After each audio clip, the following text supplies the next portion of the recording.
காரைக்கால் அடுத்து ஊழியபத்து ஸ்ரீ பத்ரகாளியம்மன் ஆலய ஆண்டு திருவிழா பாரம்பரிய வாத்தியங்களுடன் அம்மன் வீதி உலா.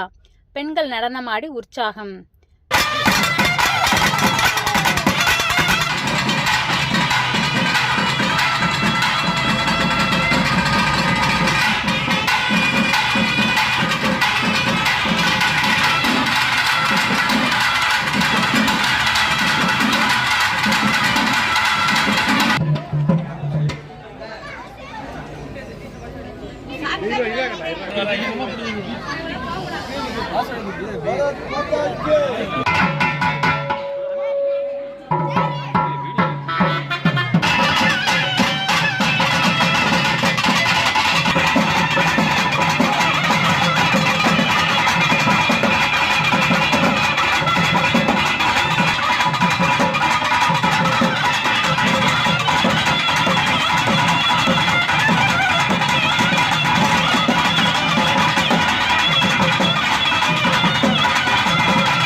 காரைக்கால் மாவட்டம் நிரவி திருப்பட்டினம் தொகுதிக்கு உட்பட்ட ஊழியபத்து பகுதியில் அமைந்துள்ள பழமை வாய்ந்த ஸ்ரீ பத்ரகாளி அம்மன் ஆலயத்தின் ஆண்டு திருவிழா கடந்த 3ஆம் தேதி பந்தல்கால் முகூர்த்தத்துடன் தொடங்கியது.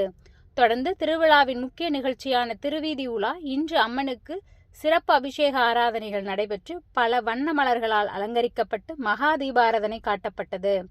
இதுபோல உற்சவர் பத்ரகாளி அம்மனுக்கு சிறப்பு அபிஷேக ஆராதனைகள் நடைபெற்று வண்ண மலர்களால் சிறப்பு அலங்காரம் செய்யப்பட்டு சிம்ம வாகனத்தில் எழுந்தருளிய பத்ரகாளி அம்மனுக்கு மகா தீபாராதனை காண்பிக்கப்பட்டது. வீதி உலாவில் பெண்கள் உற்சாகமாக நடனமாடி சென்றனர். நிகழ்ச்சியில் ஊர் முக்கியஸ்தர்கள் மற்றும் பொதுமக்கள் திரளாக கலந்து கொண்டு ஊழியபத்து ஸ்ரீ பத்ரகாளி அம்மனின் அருள் பெற்றனர்.